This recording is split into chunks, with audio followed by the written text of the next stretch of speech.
اس programme کے اخراجات جو اسمر منسٹریز کے دوست اور پارٹنرز ادا کرتے ہیں۔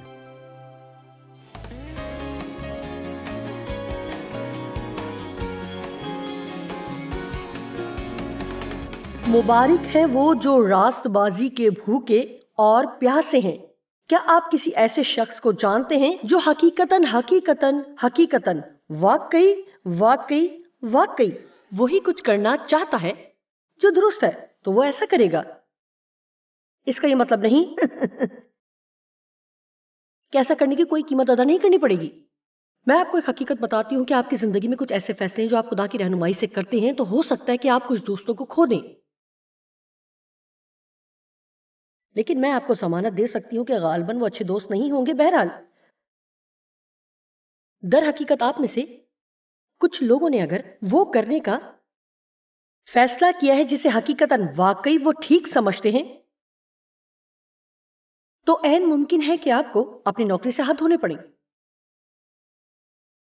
خیر، آپ سوچیں گے کہ آپ ایسا فیصلہ نہیں کر سکتے، لیکن خدا کو ناخوش کرنے کے بجائے بہتر ہوگا کہ آپ یہ فیصلہ کریں، کیونکہ آپ جانتے ہیں کہ خدا ہی نے آپ کو یہ نوکری دی ہے۔ اگر آپ اس کی تعظیم کرتے ہیں تو وہ آپ کو اس سے بھی زیادہ اچھی ملازمت دے گا۔ آپ میں سے کتنے لوگ جانتے ہیں کہ کچھ مالکان بہت زیادہ ہی آپ سے کہیں گے کہ اپنی نوکری قائم رکھنے کے لیے آپ کو گناہ کرنا پڑے گا۔ ایک دفعہ میرا ایک مالک تھا جس نے مجھے کہا کہ مجھے گاہک سے جھوٹ بولنا ہوگا، لیکن میں نے اس ڈر کے باوجود اس کا انکار کیا کہ مجھے نوکری سے ہاتھ دھونا پڑے گا، اور نوکری سے ہاتھ دھونے کے لیے اچھا وقت نہیں تھا۔ لیکن خدا نے مداخلت کی، اور نہ صرف یہ کہ مجھے وہ نوکری کھونا نہیں پڑی بلکہ سالوں تک مجھے ترقی پر ترقی ملتی رہی، یہاں تک کہ میں اس کمپنی میں دوسرے درجے کی انچارج بن گئی۔ صرف ایک ہی شخص تھا جس سے مجھ سے زیادہ اختیار حاصل تھا، اور وہ وہی شخص تھا جس نے مجھے جھوٹ بولنے کے لیے کہا تھا اور میں نے انکار کر دیا تھا۔ میں آپ کو کچھ بتانا چاہتی ہوں کہ بعض دفعہ ابلیس ہمیں خوفزدہ کرنے کی کوشش کرتا ہے کہ اگر ہم درست کام کریں گے تو ہم سب کچھ کھو دیں گے، لیکن بہت دفعہ اگر ہم خدا کو عزت دیتے ہیں تو جو ہم پہلے تھے اس کے مقابلے میں بالآخر ہم بڑھتے جائیں گے، کیونکہ ہم اپنی جگہ ثابت قدم رہے اور وہی کیا جو صحیح تھا۔ جو راست بازی کے بھوکے اور پیاسے ہیں، میں ٹھیک سوچنا چاہتی ہوں، میں وہی بولنا چاہتی ہوں جو ٹھیک ہے، میں صحیح کام کرنا چاہتی ہوں۔ میں ہمیشہ ایسا ہی نہیں کرتی، میں نے بہت طویل سفر طے کیا ہے، اور مجھے یقین ہے کہ آپ نے بھی طویل سفر طے کیا ہے، اور ہم آگے بڑھتے رہیں گے، وہ آسودہ ہوں گے۔ آپ جانتے ہیں کہ درست کام کرنے سے آپ کو جو آسودگی ملتی ہے وہ کوئی بھی اور چیز آپ کو دے ہی نہیں سکتی۔ آپ کو خود بھی اس بات کا اندازہ ہے کہ ایک غلط فیصلہ کر کے کیسا لگتا ہے، جبکہ آپ یہ بھی جانتے ہیں کہ آپ کو کیا کرنا چاہیے تھا، لیکن آپ غلط چیز کا انتخاب کرتے ہیں۔ جی ہاں، خدا رحیم و کریم ہے، ہمیں معافی مل سکتی ہے، لیکن یہ کہتے ہوئے کہ ٹھیک ہے میں آئندہ کبھی بھی ایسا نہیں کروں گی کیونکہ خدا مجھے معاف کر دے گا۔ ہمیں جان بوجھ کر حد سے تجاوز نہیں کرنا چاہیے۔ میرے خیال میں اگر کوئی اس طرح کا رویہ رکھتا ہے تو پھر خدا کے ساتھ اس کے تعلقات میں کچھ کمی ہے۔ مجھے یقین ہے کہ جو کچھ ہم کر سکتے ہیں ہمیں ہر کام اسی طرح کرنا چاہیے جو کہ درست کام کرنے کے لیے درکار ہے، کیونکہ اس میں ایسی آسودگی ہے جو کسی اور چیز میں نہیں ہے۔ اس سے زیادہ بدتر بات کوئی نہیں ہو سکتی کہ آپ رات کو تکیے پر سر رکھیں اور ادھر ادھر جگہ تبدیل کرتے اور اچھالتے رہیں، کیونکہ آپ جانتے ہیں کہ آپ کو ایک اچھا فیصلہ کرنا چاہیے۔ جی ہاں، ہمیں معاف کیا جا سکتا ہے، لیکن ایسا نہ کریں کہ دوسرے دن، پھر اگلے دن، اور پھر اگلے دن، پھر اگلے دن، اس سے اگلے دن اپنی مرضی کے مطابق وہی کچھ کرتے رہیں، اور آپ سوچ رہے ہیں کہ جوائس حقیقتاً آپ مجھے پریشان کر رہی ہیں کیونکہ میرے ساتھ بہت سارے مسائل ہیں، اور آپ جانتے ہیں میں نے تبدیلی لانے کی کوشش کی ہے لیکن میں تبدیلی نہیں لا سکی۔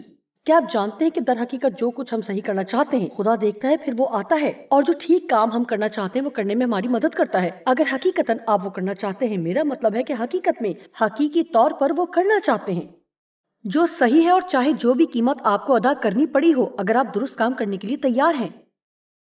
خیر، آپ لوگ مجھے جذباتی کر رہے ہیں، میں نہیں جانتی کہ اگر میں آپ کو کوئی میٹھی چیز پیش کر سکوں تو آپ مجھے پسند کریں گے، لیکن میں ایسا نہیں کروں گی۔ آج ہم گوشت کھائیں گے۔ وہ جو راست بازی کے بھوکے اور پیاسے ہیں وہ آسودہ ہوں گے۔ آمین۔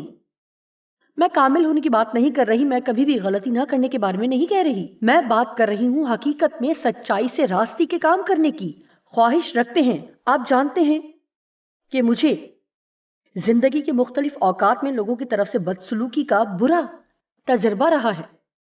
اپنے بچپن ہی میں مجھے دکھ ملا، اور اس کی وجہ سے میں ظاہری طور پر بھی سخت ہو گئی، اور میری روح انتہائی کرخت ہو گئی، اور چونکہ ان سالوں کے دوران خدا مجھے شفا دے رہا تھا اور در حقیقت میں کلام سیکھ رہی تھی۔ بہت سے ایسے مواقع گزرے جب میں نے لوگوں کے ساتھ بدتمیزی کی اور لوگوں کے ساتھ سخت رویہ رکھا۔ میری زندگی میں چند ایسے بھی مواقع آئے جب حقیقتاً میں نے کسی کو دکھ دیا، لیکن میں آپ کو بتاتی ہوں، سب سے بڑھ کر اب میں کسی کو بھی تکلیف نہیں دے سکتی۔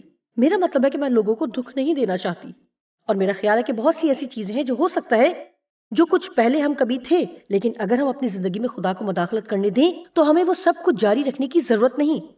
لوگوں کو دکھ دینا اچھی بات نہیں ہے۔ اپنی زندگی کا ابتدائی حصہ میں نے کسی نہ کسی پر ناراض ہونے میں گزارا، لیکن خدا کا شکر ہے اب میں ناراض ہونے میں مزید وقت ضائع نہیں کرتی۔ میں تبدیل ہونا چاہتی تھی اور خدا نے مجھے تبدیل کر دیا، اور اب میری زندگی میں اور کئی چیزیں ہیں۔ میں چاہتی ہوں کہ خدا ہر چیز کی فکر کرے، اور میں انہیں اس حد تک چاہتی ہوں کہ میں ان کے بغیر نہیں رہ پاؤں گی۔ کیا آپ جانتے ہیں کہ میرا ایمان ہے کہ بعض اوقات اپنی زندگیوں میں ہمیں گناہ کے ساتھ سنگین رویہ رکھنے کی ضرورت ہوتی ہے؟ میرا خیال ہے کہ بعض دفعہ ہمیں یہ کہنے کی ضرورت ہوتی ہے، یسوع میرے لیے موا ہے، اب سے میں ایسے زندگی نہیں گزاروں گی، میرے پاس فتح ہے، گناہ کے لیے مردہ ہوں اور راست بازی کے لیے زندہ ہوں، روح القدس زندگی کے آخر تک میرے اندر ہے۔ ان چیزوں پر غالب آنے میں مدد کے لیے مجھے خدا کا فضل میسر ہے۔ میں مزید گناہ کی برداشت نہیں کروں گی اور نہ ہی شیطان کو اپنی زندگی چلانے کی اجازت دوں گی۔ آمین۔ آئیں زوردار طریقے سے خدا کی تمجید کریں۔ اب راست بازی دو طرح کی ہوتی ہے جس کے بارے میں ہم بات چیت کر سکتے ہیں۔ یہ دونوں ہی بہت ضروری ہے اور یکساں طور پر دونوں کے بارے میں منادی کرنے کی ضرورت ہے، یعنی درست ہونا اور یسوع المسیح کے خون اور قربانی کے وسیلے خدا کے ساتھ راست باز بنایا جانا۔ دوسرا کرنتھیوں 5:21 پر غور کریں۔ اگر آپ نے یہ حوالہ نہیں پڑھا تو آپ خوشی سے کودنے لگیں گے۔ دوسرا کرنتھیوں 5:21، جو گناہ سے واقف نہ تھا اسی مسیح کو اس نے ہمارے واسطے گناہ ٹھہرایا تاکہ ہم اس میں ہو کر خدا کی راست بازی ہو جائیں، کہ اس میں خدا کی راست بازی جیسا وہ راست بازی کی مثال ہے ہمیں بھی ہونا چاہیے، تاکہ ہمارا بھی خدا کے ساتھ صحیح اور قابل قبول تعلق ہو سکے۔ یہ سب اسی کی بھلائی کی وجہ سے ہے۔ چلیں میں آپ کے لیے اس کو آسان کر کے بتاتی ہوں۔ وہ جو گناہ سے واقف نہ تھا گناہ ٹھہرا تاکہ صلیب پر اس میں ہم خدا کی راست بازی بنائے جا سکیں۔ یہ ایک بہت بڑا تبادلہ کیا گیا تھا۔ ہوا یہ کہ ہمیشہ کے لیے ہمارے سارے گناہ یسوع نے اپنے اوپر اٹھا لیے، اور اپنی راست بازی ہمیں دیکھ کر وہ ہمارے گناہوں سے ملبوس تھا، اور ہم نے اس کی راست بازی کو پہن لیا، اور اب ہم یسوع المسیح کی وجہ سے خدا کے حضور اس کے فرزندوں کی حیثیت سے کھڑے ہو سکتے ہیں۔ یہاں تک کہ گناہ کر کے بھی ہم کہہ سکتے ہیں کہ جو کچھ مجھے کرنا چاہیے تھا میں نے وہ نہیں کیا، لیکن یسوع المسیح میں اور اس کی وجہ سے میں خدا کی راست بازی ہوں۔ آمین۔ جب آپ راست بازی کے اس پہلو کے بارے میں سکھاتے ہیں تو ہر کوئی خوش ہوتا ہے۔ مجھے اس بارے میں تعلیم دینا پسند ہے کہ ہم یسوع المسیح کے خون کے وسیلہ سے خدا کے ساتھ راست ٹھہرائے گئے ہیں۔ چاہے ہم کچھ بھی کریں ہم پھر بھی خدا کے بچے ہیں۔ جس طرح میرے بچے جو چاہے کریں پھر بھی وہ میرے بچے ہیں، پھر بھی میں ان کی مدد کروں گی، اور پھر بھی میں ان سے محبت کروں گی، پھر بھی میں ان کے ساتھ کام کروں گی، میں کبھی بھی انہیں ترک نہیں کروں گی، میں انہیں نہیں چھوڑوں گی۔ خدا بھی آپ میں سے ہر ایک کے بارے میں بالکل ایسا ہی محسوس کرتا ہے، اور ہمارا راست بازی کے اس پہلو کے بارے میں بات کرنا بہت ہی اہم ہے، کیونکہ اگر پہلے آپ اس کے بارے میں بات چیت نہیں کریں گے تو پھر آپ لوگوں کو قائل نہیں کر سکتے کہ راست بازی کے کام کریں، کیونکہ جب تک آپ یہ نہیں جان لیتے کہ آپ راست ٹھہرائے گئے ہیں اس وقت تک آپ راستے سے کام کر ہی نہیں سکتے۔ اگر وہ سیب کا درخت نہیں ہے تو آپ اسے سیب حاصل نہیں کر سکتے۔ اسی طرح سے خدا نے پہلے ہمیں راست ٹھہرایا ہے، پھر اس نے ہمیں درست کام کرنے کے لیے کہا۔ چونکہ خدا کی راست بازی میرے اندر بسی ہوئی ہے اسی لیے میں درست کام کر سکتی ہوں۔ خدا کبھی بھی ایسا کام کرنے کے لیے آپ کو نہیں کہے گا جب تک آپ کو وہ چیز نہ دے دے جو اس کام کو کرنے کے لیے درکار ہے۔ برائے مہربانی اس بات کو سمجھیں کہ خدا کبھی بھی آپ سے کوئی ایسا کام کرنے کے لیے نہیں کہے گا جب تک آپ کو وہ چیز نہ دے دے جو اس کام کو کرنے کے لیے آپ کو درکار ہے۔ آپ کہتے ہیں خیر میں آزمائش کی مزاحمت کر سکتی ہوں۔ جی ہاں، آپ ابلیس کو خود سے جھوٹ بولنے نہیں دے سکتے۔ جی ہاں، آپ آزمائش کی مزاحمت کر سکتے ہیں کیونکہ بائبل کہتی کہ آپ گناہ کے لیے مردہ ہیں، گناہ سے منہ موڑ کر خدا کی راست بازی میں زندگی گزاریں۔ آپ کہتے ہیں خداوند میری مدد کر، میری مدد کر۔ کیا آپ جانتے ہیں برائے مہربانی ناراض نہ ہو، لیکن میرا خیال ہے کہ جس چیز کو بائبل گناہ کہتی ہے ہم اس کے متعلق بہت سے بہانے بناتے ہیں، یہاں تک کہ در حقیقت ہم اسے یہ نام بھی نہیں دیتے۔ ہمارے ساتھ یہ چھوٹا سا مسئلہ ہے، ہم اس کے ساتھ لٹکے رہتے ہیں، یہ ہمارا نشہ ہے، ہم اس قید میں ہیں، لیکن بعض دفعہ ہم اسے کوئی اور نام دیتے ہیں جو کچھ یہ ہے۔ بے شک یہ کہنا کتنا ہی گھٹیا معلوم کیوں نہ ہو، لیکن جو کچھ ہو رہا ہے اس حوالے سے ہمیں بیدار کرنے میں یہ ہماری مدد کرے گا کہ اس پر فتح پانے میں خدا سے مدد مانگے جو کچھ وہ چاہتا ہے کہ ہم وہ بنیں۔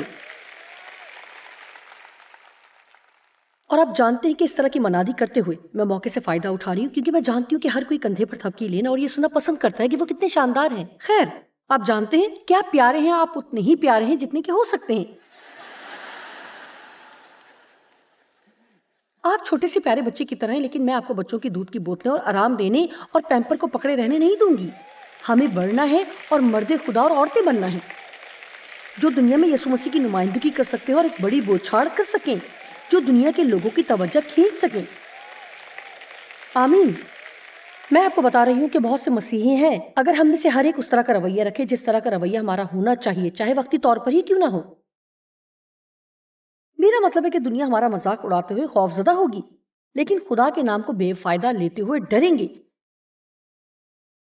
اپنی پہچان کروانے کے لیے ہمیں اپنی جگہ لینے کے لیے کھڑے رہنے کی ضرورت ہے۔ جو ہم ہیں، یعنی خدا کے بیٹے اور بیٹیوں کی طرح عمل کرنا ہے، نہ کہ بچوں کی طرح جو کسی طرح کی کوئی مدد نہیں کر سکتے۔ آمین۔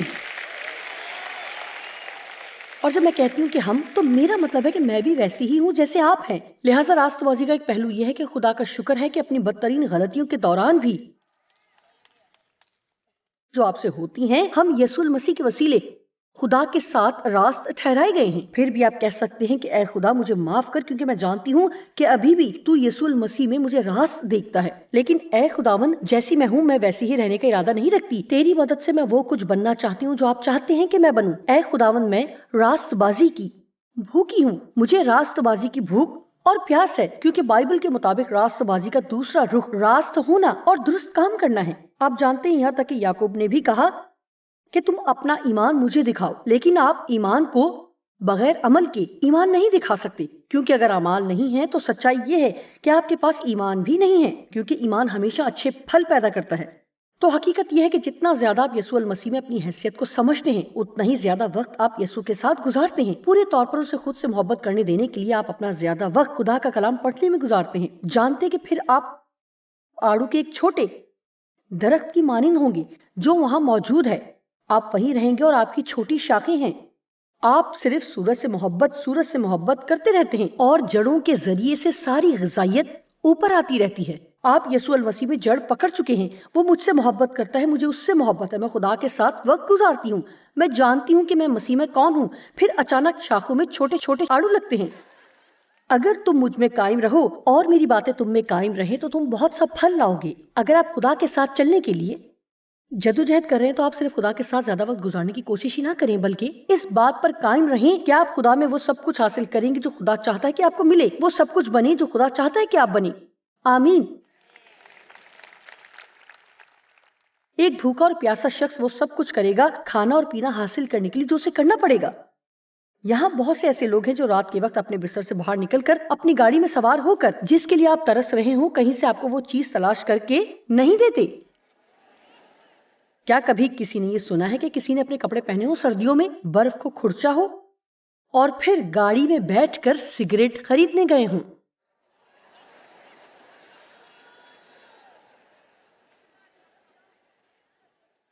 میں ایسا کیا کرتی تھی۔ جی ہاں، میں دھواں نکالتی تھی۔ آپ جانتے ہیں میں نکوٹین نہیں لیتی، غالباً اور بھی اس طرح کی کئی بری چیزیں ہیں، لیکن یہ ہمارے لیے اچھی نہیں ہیں، اور آپ جانتے ہیں کہ ہم میں سے زیادہ تر ہیں جو ایسا کرتے ہیں، لیکن وہ ایسا کرنا نہیں چاہتے۔ میں بیان کرنا چاہتی ہوں کہ راست بازی کی اپنی بھوک کو مٹانے کے لیے میں انتہائی حد تک جانا چاہتی ہوں۔ کیا آپ جانتے ہیں جب آپ کو راست بازی کی بھوک اور پیاس ہوتی ہے تو آپ اسی انتہائی حد تک جاتے ہیں اور وہ سب کچھ کرتے ہیں جو آپ کو کرنے کی ضرورت ہے۔ اسی راست بازی کی بھوک اور پیاس کے لیے آپ انتہائی کوشش کر کے اس کانفرنس میں پہنچتے ہیں۔ میں آپ کو بتاؤں، مجھے بتایا گیا ہے کہ یہاں ایک شخص ہے جو میونخ جرمنی سے سفر کر کے انڈیانا میں یہاں کانفرنس میں شرکت کے لیے شامل ہوا ہے۔ تو یہ ایک انقلابی شخص ہے، لیکن بات یہ ہے کہ یہاں کئی لوگ 200 میل اور 300 میل سفر کر کے آئے ہیں، لیکن کچھ لوگ اسی شہر کے ہیں جنہوں نے 1 میل کا سفر بھی نہیں کیا، اور پھر وہ حیران ہوتے ہیں کہ ان کی زندگی میں فتح کیوں نہیں ہے۔ آپ یہاں پر ہیں کیونکہ آپ اپنی زندگی میں اور زیادہ خدا کے بھوکے اور پیاسے ہیں۔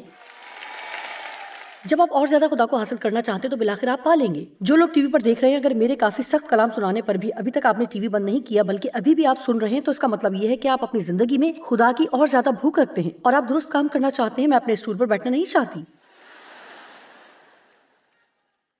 آپ جانتے ہیں کہ بائبل ہمیں بتاتی ہے کہ ہم وہی کچھ کاٹیں گے جو کچھ ہم بوئیں گے.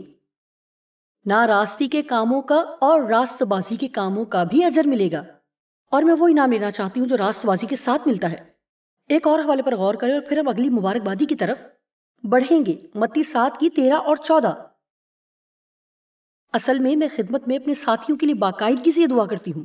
اگر آپ بھی اس خدمت میں ساتھی ہیں تو یہ حوالہ آپ کے لیے دعا ہے.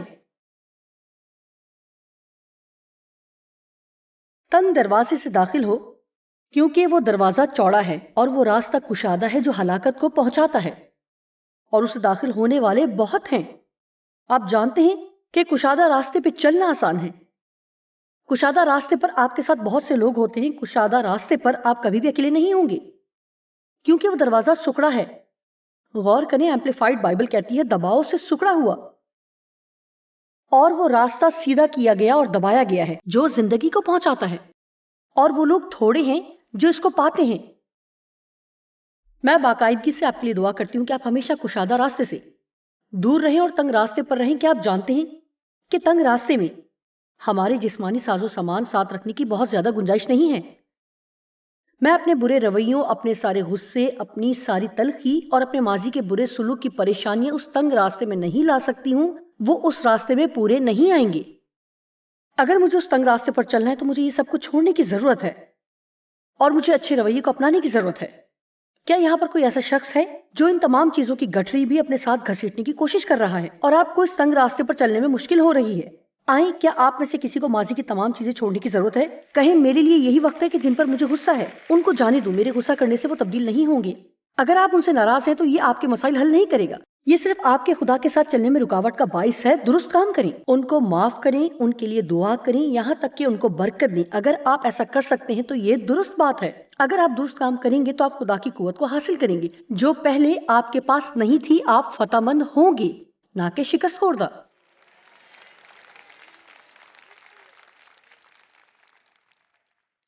کیا اس ہفتے کوئی شکایت کرتا رہا ہے؟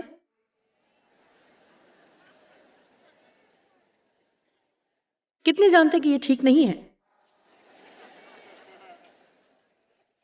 جانیے، میں آپ کو ایک نقطے پر لا رہی ہوں. تم نہیں جانتے. کیا آپ نہیں جانتے بائبل کہتی ہے کہ ہر ایک بات میں خداوند کا شکر کرو، چاہے حالات کیسے ہی کیوں نہ ہو. شکر گزار رہیں، خدا کا شکر کرتے رہیں ان سب کے لیے جو مسیح یسوع میں ہیں. میں سادہ اور عملی باتیں کر رہی ہوں. درست کام کریں، شکایت نہ کریں، چاہے آپ کی آزمائش کیسی ہی کیوں نہ ہو. میں آپ کے لیے دعا کروں گی، آپ میرے لیے دعا کریں. یہ کتنا سادہ ہے، کتنا زیادہ سادہ ہے. آئیں آسان چیزوں سے شروع کریں، پھر مشکل باتوں کو عمل میں لائیں. ٹھیک ہے، کیا آپ اگلی مبارکبادی کے لیے تیار ہیں؟ اس پر ہم نے کافی بات کر لی ہے. متی 5:7. یہ آپ میں سے کچھ کے لیے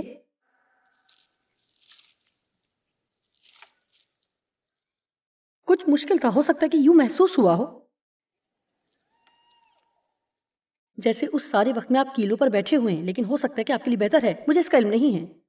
متی 5:7. مبارک، خوش، قابل رشک، روحانی طور پر خوشحال، زندگی سے خوش، مطمئن، چاہے ان کے بیرونی حالات کیسے ہی ہوں. خدا کی حمایت اور نجات پانے والے مبارک ہیں وہ جو رحم دل ہیں، کیونکہ ان پر رحم کیا جائے گا. کیا آپ کی زندگی میں کوئی ہے جس کو رحم کی ضرورت ہے تاکہ آپ ابھی اس پر رحم کر سکیں؟ اوہ، صرف 3 لوگ. واہ، آپ پاک لوگوں کا گروہ ہے. میں آپ کو بتاتی ہوں کہ ہو سکتا ہے کہ آپ اپنا سامان باندھیں اور ہوٹل میں اپنے کمرے میں جائیں. جانتے کہ ہر روز ہم میں سے ہر ایک کے پاس سخت دل ہونے یا کسی کے ساتھ ضد پر اڑ جانے کے بہت سارے مواقع ہوتے ہیں. ہم یا تو اس پر رحم کر کے اس کو چھوڑ دیں اور کہیں یسوع المسیح کے رحم سے میں ایسا کرتی ہوں، یا لوگوں سے کہیں کہ وہ ہر جانہ ادا کریں. خیر، خدا کی تعریف ہو، آپ میرے ساتھ ایسا سلوک نہیں کریں گے. اور اگر آپ سوچتے ہیں کہ میں آپ کو ایسا کرنے دوں گی تو پھر آپ کے لیے ایک اور چیز آ رہی ہے. کبھی کبھی ہم کیا کرتے ہیں کہ جب ہم لوگوں پر رحم نہیں کرتے، جب ہم بار بار ان کو یاد کرواتے کہ آپ نے یہ کیا ہے اور ان کو ہر وقت ان کی غلطی کا احساس دلاتے رہتے ہیں، تو ہم کیسے لوگوں سے ان کے کیے کا ہرجانہ مانگتے ہیں. میں ان سے بات کر رہی ہوں جو کہتے ہیں کہ ہم خوش نہیں ہیں.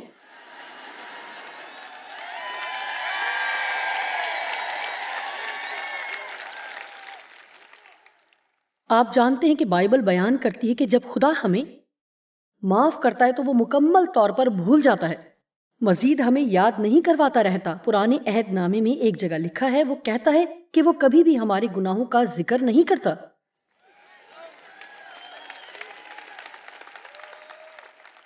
جب میں اپنے ماضی کے بارے میں سوچتی ہوں کہ ڈیو اور میں ابھی نئے شادی شدہ تھے، اور جب ہم نئی باتوں پر بحث کرتے تھے تو اکثر ہی میں شروع کرتی تھی۔ میں وہ ساری باتیں پھر سے سامنے لے آتی تھی جو انہوں نے پہلے سے کی ہوتی تھیں اور جو پہلے دن سے ہی مجھے جھنجلا دیتی تھیں۔ وہ میری طرف دیکھتے اور کہتے آپ نے یہ سب کہاں چھپا رکھی تھیں؟ دیکھیے، آپ میں سے کچھ لوگ واقعی اچھا حساب کتاب رکھنے والے ہیں۔ میں آپ کے بینک کی بک کی بات نہیں کر رہی۔ میرا مطلب ہے کہ آپ اس کو اپنے اندر ذخیرہ رکھتے ہیں اور یاد رکھتے ہیں، لیکن ہم باقاعدہ معاف کرنے کی دعا کرتے ہیں کہ میں آپ کو معاف کرتی ہوں۔ لیکن اگر ہم حقیقتاً کسی کو معاف کرتے ہیں تو ان پر رحم کرتے ہیں، ہم سب کچھ چھوڑ دیتے ہیں۔ کیا آپ جانتے ہیں کہ در حقیقت رحم کیا ہے؟ جب مجھے رحم کی یہ تعریف ملی تو اس نے میری بہت مدد کی۔ یہ ایک طرح سے میری وضاحت ہے، لیکن مجھے یقین ہے کہ یہ صحیح طور پر رحم کو سمجھنا ہے، کہ رحم کے پیچھے اس بات کو سمجھنا ہے کہ یہ شخص اس طرح سے کیوں پیش آ رہا ہے۔ وہ اس طرح کا رویہ اختیار کرتے ہیں جیسے وہ دیکھتے نہیں کہ وہ کیا کر رہے ہیں۔ آپ ایک دکان پر جاتے ہیں اور کلرک پاگلوں کی طرح کی حرکتیں کرتا ہے اور بری بری سی شکلیں بناتا ہے۔ آپ کو حق حاصل ہے کہ کہیں کہ میں آپ کے اس رویے کی تعریف نہیں کروں گی۔ میں یہاں گاہک ہوں اور جس طرح آپ یہاں کام کر رہے ہیں مجھے آپ کا رویہ پسند نہیں۔ میں مینیجر کو آپ کے بارے میں بتاؤں تو غالباً آپ اپنی نوکری سے ہاتھ دھو بیٹھیں گے جب ہیرے کے ساتھ یسوع مسیح کے نام والی صلیب آپ کے گلے میں لٹک رہی ہو۔ صرف یہ کہہ رہی ہوں کہ آپ جانتے ہیں ہم یہاں کچھ تمثیلوں کے ذریعے سے اس کو سمجھ سکتے ہیں، اور ہم یہ بھی کہہ سکتے ہیں آپ جانتے ہیں لگتا ہے کہ آپ کسی مشکل میں ہیں۔ میں آپ کو بتانا چاہتی ہوں کہ خدا حقیقتاً آپ سے محبت کرتا ہے اور آپ کی فکر کرتا ہے، جبکہ آپ اس سے کچھ زیادہ آگے بڑھ سکتے ہیں اور اپنے ساتھ سنکی جوائس کی لکھی ہوئی کتابیں لے جا سکتے ہیں۔ ہو سکتا ہے یعنی چھوٹی کتابیں کہ کس طرح آپ یسوع میں نئی زندگی پا سکتے ہیں، یا آپ میرے بارے میں بتاتے ہوئے مجھے اپنا ایک اچھا دوست کہہ سکتے ہیں، یا مجھے اپنی ماں کے طور پر بھی متعارف کروا سکتے ہیں۔